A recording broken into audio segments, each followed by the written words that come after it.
주하 반갑습니다. 지금 일요일 낮 2시 54분이고요.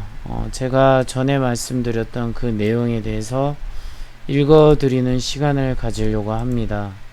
한 번 더 제가 말하는 의미를 되새겨서 한번 생각해 봤으면 좋겠어요. 제가 드는 생각은 여러분들이 정말 우려해야 될 거 뭐냐, IMF2가 올지도 모른다는 걱정을 해야 돼요. 이게 뭘까요?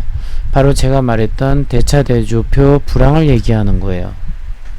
자, 여기에 대해서 조금만 생각을 한다면 그 49가지 생존 전략에 대해서 말할게요. 자꾸 말이 헛나오네요. 자, 얘기해 보겠습니다. 자, 첫 번째, 경제가 디플레이션 기조로 돌아섰다는 걸 알아야 한다. 조금 있으면 경제가 회복될 것이라는 막연한 기대로 어떤 결정을 해서는 안 된다는 것이다. 생활 수준을 낮추고 오래 견딜 궁리를 하라. 두 번째, 가족의 유대를 강화하고 배우자, 형제자매, 부모와 서로 협력하라. 낮은 생활 수준을 유지하려면 가족의 협조가 필요하며 배우자가 함께 벌도록 하라. 세 번째, 경제만이 아니라 모든 면에서 지식 정보를 획득하기에 노력하라. 지식이나 정보는 생활비를 줄이는데도 기회를 잡는데도 결정적으로 중요하다. 네 번째, 너무나 당연하지만 되도록 많이 현금화하라. 당신이 가지고 있는 것 중에서 대부분을 현금화하라. 현금 예비비는 연간 지출 예상액 정도로 확보해야 한다. 다섯 번째, 국가 정부에 기대하지 말라. 국가는 당신에게 아무것도 해주지 못한다. 정부가 어떤 약속을 한다고 해서 기대하지 말라. 당신은 실망하게 될 것이다. 여섯 번째, 사업을 최대한 보수적으로 경영하라. 어떤 사업이 대단히 성공적이라고 이야기하더라도 디플레이션 시대에는 인플레이션 시대와는 달리 수요가 얼어붙고 있다는 것을 명심하라. 일곱 번째, 신문이나 언론을 믿지 마라. 언론은 항상 좋은 측면, 희망적인 측면을 과장하여 보도하는 태도를 가질 수밖에 없다. 여덟 번째, 캠페인에 부안해동하지 말라. 모든 캠페인에는 사실 다른 목적이 있는 경우가 많다. 아홉 번째, 부동산에 투자하지 말라. 부동산의 신화에서 벗어나야 한다. 때때로 부동산 가격이 저점에 와서 이제는 오를 것이란 예측이 나온다 하더라도 한 번 더 생각해보라. 열 번째, 주식 투자에 열 올리지 마라. 디플레이션 시대에는 주식에서 많은 돈을 벌겠다는 욕심을 버려야 하는 시대이다. 11번째, 달러나 위화로 저축하는 것을 생각해보라. 그렇지만 미국 시장이 붕괴하는 어느 시점에 이르면 달러가 폭락한다는 것을 기억하라. 당신은 국제선의 막차를 타게 될지도 모른다. 12번째, 디플레이션 시대에는 백화점에서 쇼핑하는 즐거움을 잊으라. 13번째, 은행이나 금융기관이 안전하다고 믿지 말라. 14번째, TV는 당신의 소비욕을 자극하고 당신의 귀중한 시간을 낭비하게 한다. TV를 볼 시간에 무엇인가를 읽어라. 15번째, 감세 혜택을 받는 것이 무엇인지 알아보라. 16번째, 장기적으로 생각하라. 불황의 시기에는 무엇이든지 당장 되는 일이 없다. 인내를 가지고 끈기 있게 버텨라. 17번째, 사업가라면 정부나 최고 부유층과 관계되는 아이템을 찾아보는 것이 좋다. 18번째, 해외에서 길을 찾아보라. 사업도 해외에서 하는 것, 해외로 확장하거나 해외와 네트워크를 구성하는 길을 찾아보라.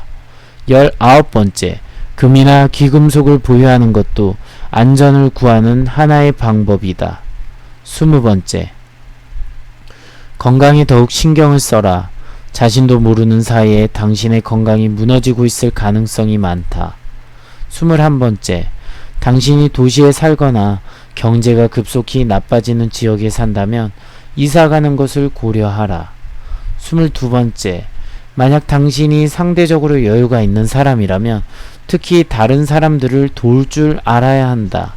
23번째, 다른 사람들에게 거들먹거리지 말고 참는 연습을 하라. 당신이 겸손하다면 그만큼 당신의 주변에 기회를 제공하는 사람이 많아진다. 24번째, 자녀들에게 검약을 가르쳐라. 25번째, 집은 구입하는 것보다 임대하는 것이 좋다. 그리고 집값보다 돈값이 덜 떨어진다는 것을 명심하라. 26번째, 주식시장에서는 과거와 같이 사놓고 기다리는 전략은 더 이상 통하지 않는다. 주식을 사놓고 하염없이 오를 때를 기다리는 경우 대개는 당신의 기대를 배반할 것이다. 27번째, 돈이 있어 안전한 곳을 구하는 사람이라면 이 지구상의 세계의 시장에 전혀 편입되지 않은 지역의 부동산에 눈을 돌리는 것도 하나의 방법이다.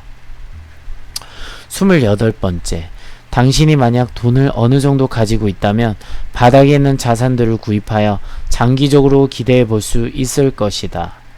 29번째, 당신이 만약 상대적으로 돈이 많다면 유언을 미리 작성해 놓는 것도 좋은 일이다. 30번째, 당신이 만약 돈이 많다면 사회활동을 하는 민간단체, 국가나 학문을 위한 재단법인을 설립하는 것도 좋은 일이다. 31번째, 조직을 만들라. 어떤 어려움에서도 같은 어려움을 가진 사람들끼리 조직을 만들어라. 32번째, 프로 정신은 필요하지만 전문가가 다 잘 살 수 있는 것은 아니다. 적게 벌더라도 틈새를 찾아라. 33번째, 허례허식을 버려야 한다. 공황시대의 품위를 유지하려고 애쓰지 마라. 34번째, 사채를 빌리는 것은 치명적인 결과를 가져올 수 있다.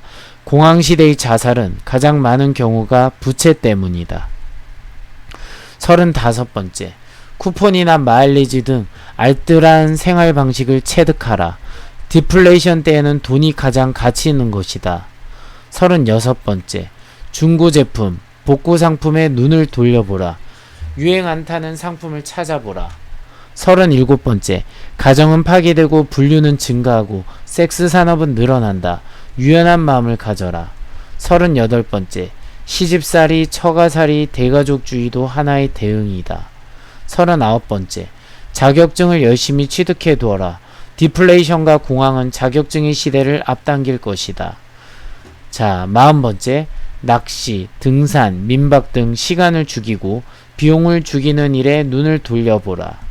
실업과 공황의 시대에는 시간을 죽이고 비용이 적게 드는 활동이 증가한다. 41번째, 국책 연구기관이나 민간 연구기관이나 경제학자들의 말을 의심하라. 대통령의 말도 믿지 말라. 42번째, 주식가격의 하락은 끝이 없다. 바닥이라고 하는 말을 믿지 말라. 자, 43번째, 때때로 경기가 회복되고 있는 것처럼 보여도 그것을 믿어서는 안 된다. 44번째, 환율의 폭락이나 은행 도산 등은 되풀이된다. 안정되는 것처럼 보여도 안심해선 안 된다. 환율의 폭락은 한 번에 그치는 것이 아니라 다시 폭락한다. 45번째, 기축통화 달러의 가치가 하락한다면 그것은 본격적인 공황이 시작되고 있다는 신호다. 각국의 중앙은행들이 기축통화가 아닌 금의 보유를 증대시키면 그것은 이미 본격적인 공황이다.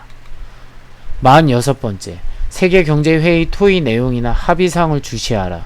공황의 시대에는 정치 지도자들이 세계경제회의를 자주 할 수밖에 없다. 협력할 내용은 많고 국가 이익 때문에 합의는 안 되기 때문이다. 47번째, 경제회복은 완만하고 분야에 따라 그 속도가 다르다. 어떤 산업 분야에서 경기가 나아지고 있는지를 살펴라. 48번째, 경기 회복 후에도 다시 경기 후퇴가 있다. 회복 시에도 후퇴에 대비하라. 49번째, 세계주의에 속하지 말라. 미국이나 영국보다는 일본이나 중국이 중요하다. 자, 이렇게 총 49개의 얘기를 했는데요. 자, 이거는 옛날에 IMF 시대에 대응하는 하나의 대처 방법이었어요. 하지만 지금 제2의 IMF가 다가오고 있다는 걸 아시는 분은 많이 아실 거라고 저는 믿습니다. 그래서 이 방송을 지금 녹음을 했고요. 자, 이 녹음 내용은 수시로 여러분이 블루투스 장비 있으니까 자주 들어주시면 좋을 것 같아요. 그래서 항상 상승이 되고 있는 마당에도 항상 디플레이션이 올 수 있고 침체가 올 수 있다는 걱정을 조금이라도 하고 있다면 여러분의 탐욕을 조정할 수 있다고 믿습니다. 자, 자, 일요일 연휴 잘 보내시고요. 구독과 좋아요, 알림 설정은 사랑이고요. 저에게 큰 힘이 됩니다. 아울러 제가 앞으로 영상을 제작하는데 큰 힘이 될 것 같습니다.